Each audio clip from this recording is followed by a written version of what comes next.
Hey, what's going on? Where are you right now? I just left the house like you told me. Is something wrong? My name is Emily. I'm a 35-year-old housewife living with my in-laws.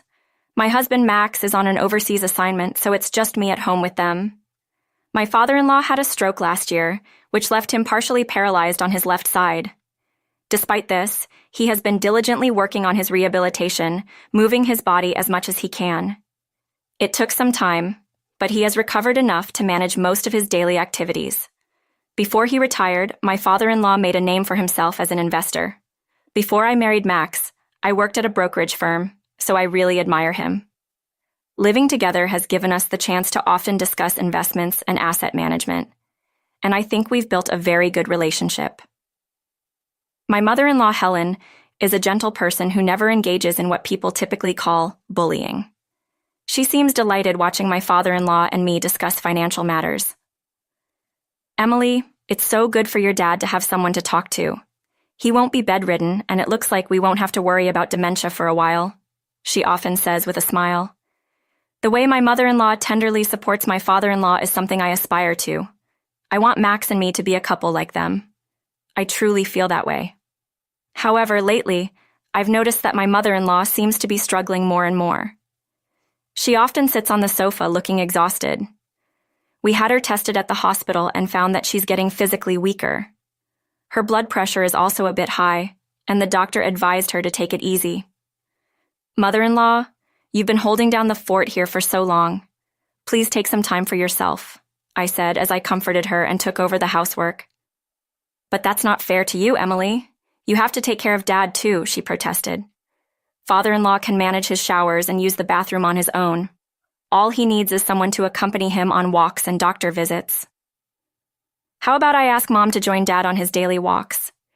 It'll be like a daily walking date for the two of them, I suggested to reassure my mother-in-law. I can't believe you, Emily. Well, I guess we'll take you up on your offer until I'm feeling better.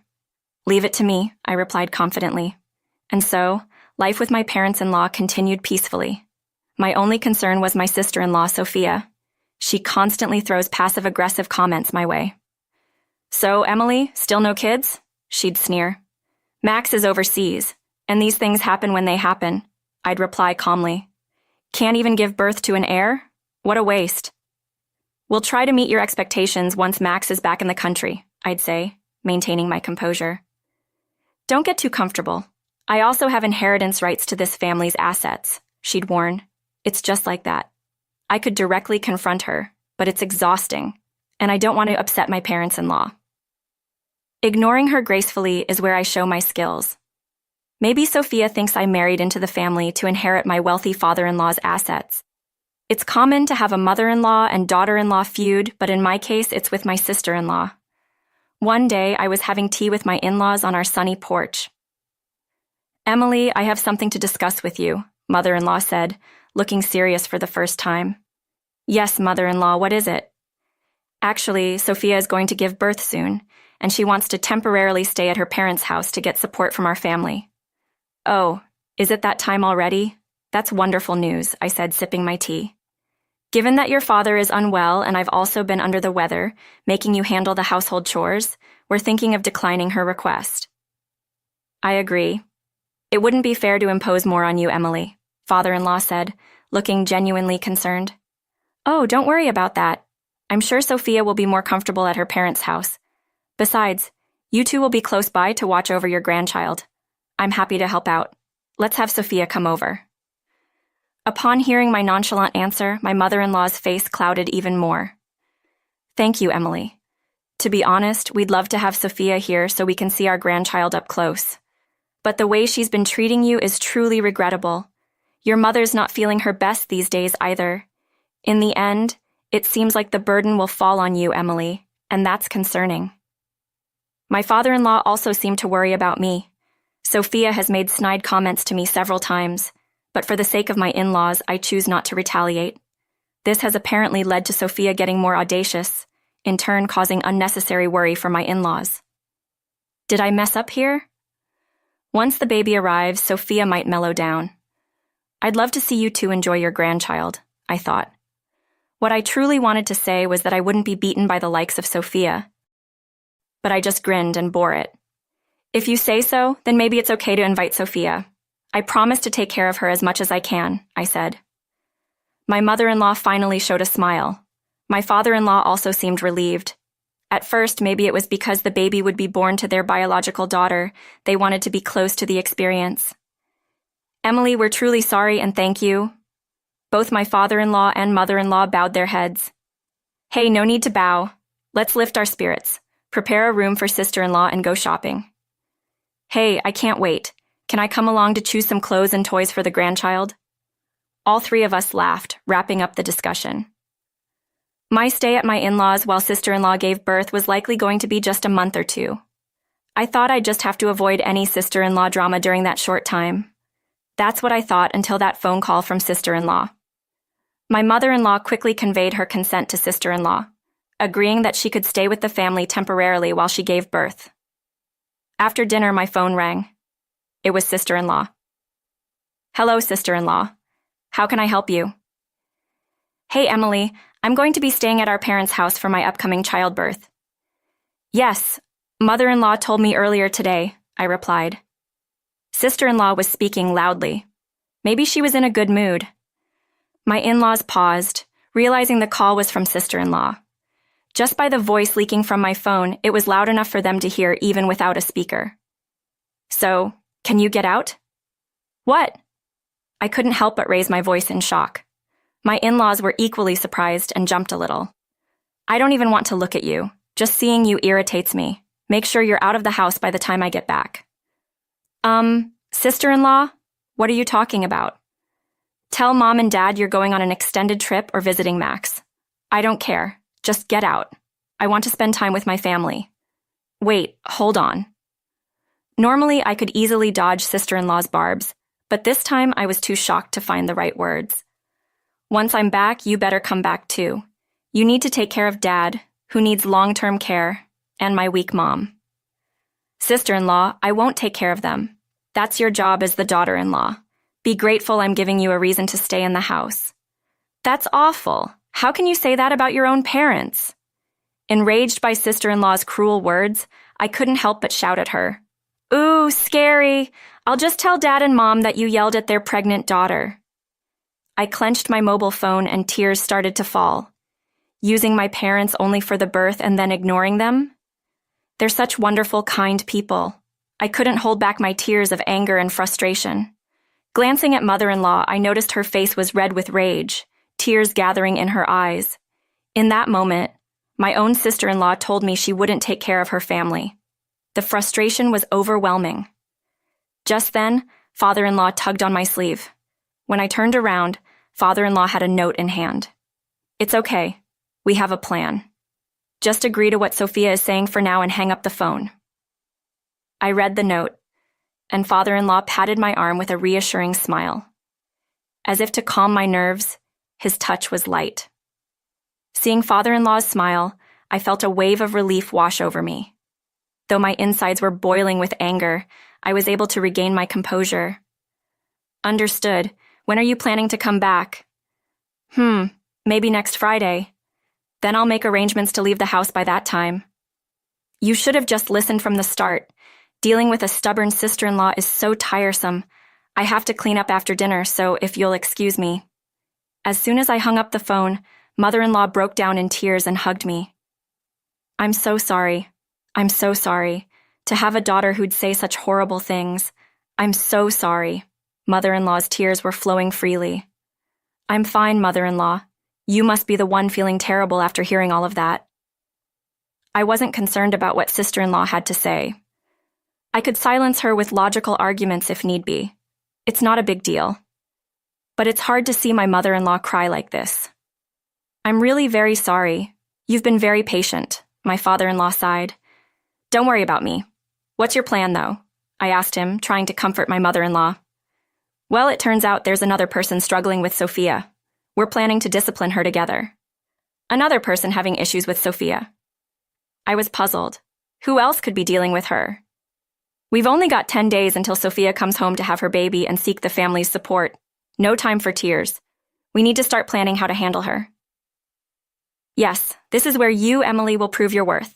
My mother-in-law wiped her tears and stood up. My worth? I had no idea what she meant.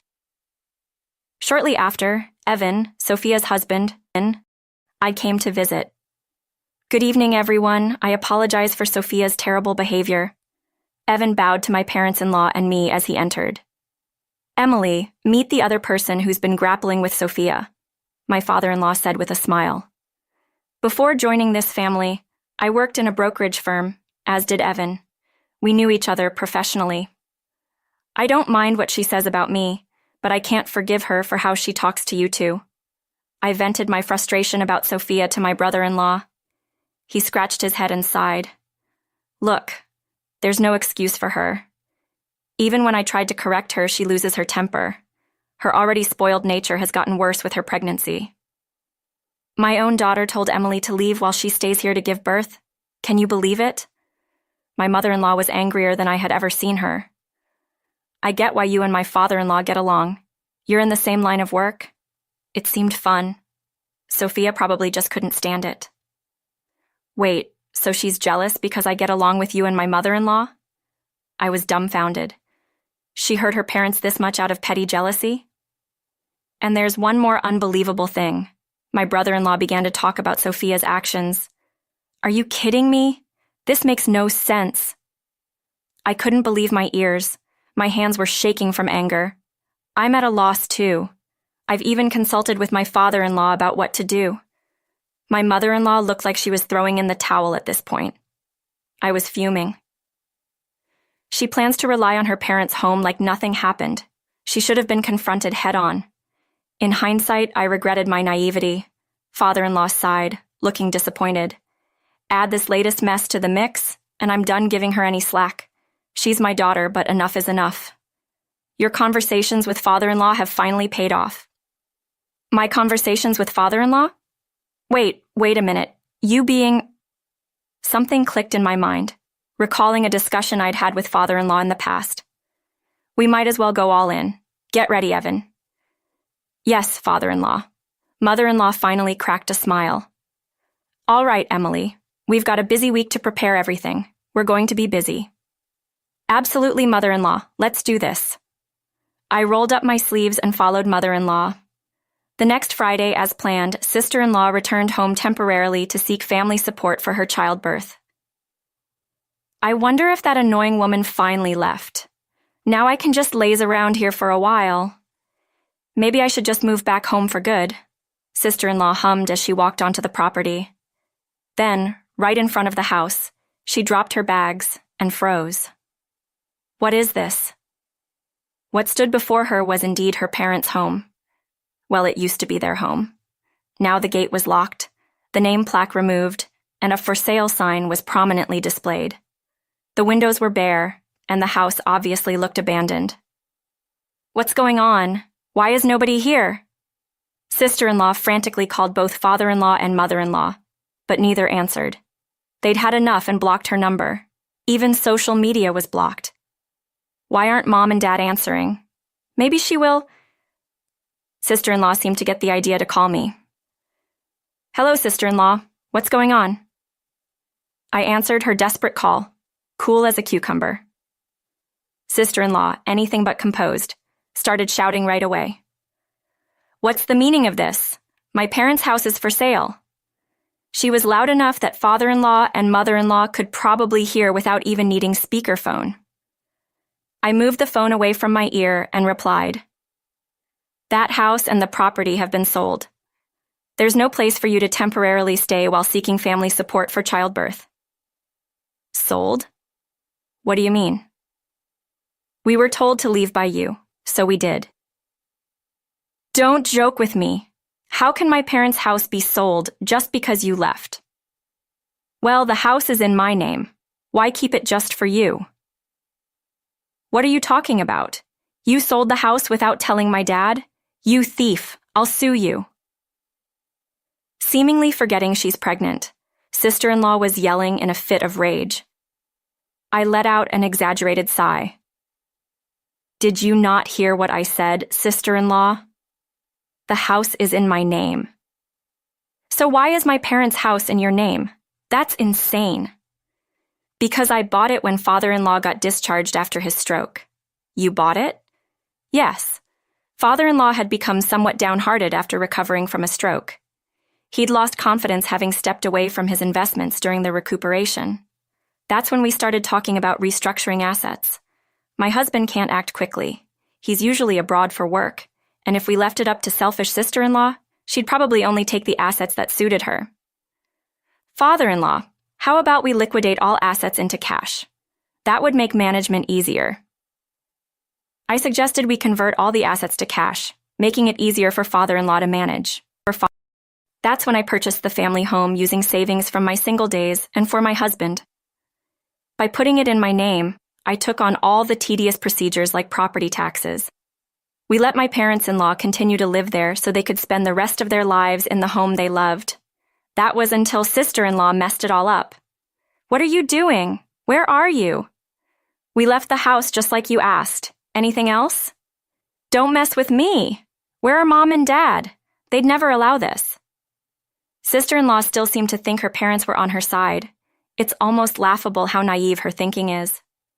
Father-in-law and mother-in-law are with me. We sold the house, but we've arranged another one. Then I'm coming there too. That's not possible. You're blocked by father-in-law and mother-in-law, remember? They don't want to see you, I said coldly. Sister-in-law seemed taken aback, especially when I mentioned being blocked.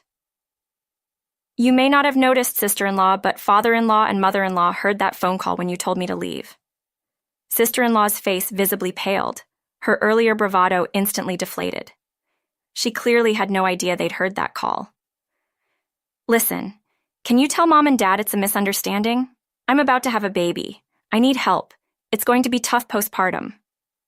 Sister-in-law changed her tune, suddenly playing the victim. That's when I played my final card. Why not ask the guy you've been cheating with for help? How do you know about that? The unbelievable thing brother-in-law told me about was sister-in-law's affair. We knew because the timing of sister-in-law's pregnancy coincided with brother-in-law's long business trip. Brother-in-law already had screenshots and other evidence of the affair. Sister-in-law had planned for brother-in-law to raise the child she was expecting with her affair partner.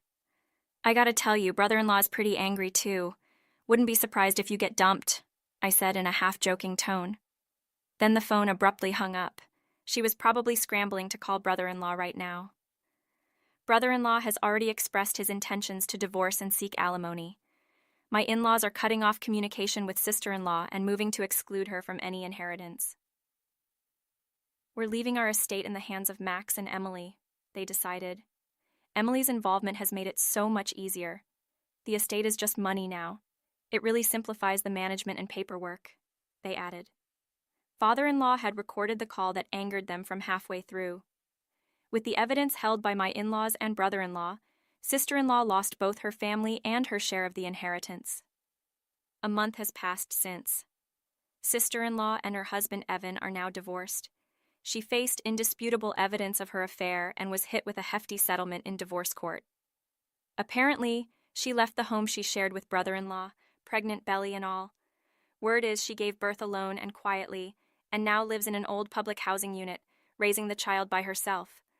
Struggling to care for the baby on her own, she receives help from no one. Why is nobody calling me? I'm tired, I'm lonely, I'm broke, she laments. Rumor has it even her affair partner abandoned her just before the baby was born. She hasn't been able to establish paternity or receive child support. Sister-in-law ended up living on temporary assistance for needy families while paying off the alimony debt. She has to find a job and support herself before she can start repaying her debt. When will sister-in-law ever be debt-free? If she'd truly loved and valued the in-laws, even with a child from her affair, she wouldn't have ended up alone. The child is innocent and is the first grandchild for the in-laws. If sister-in-law can genuinely apologize for her mistakes, both we and the in-laws are open to helping her. Today, I'm having tea with the in-laws in our new home. Emily, what's your take on the Willowbrook Mart? Well, I still think they will rise. What's your opinion, father-in-law? I'm inclined to think they'll go up, but I can't be sure. Father-in-law was looking puzzled when mother-in-law peeked at the papers. Oh, talking about Willowbrook Mart?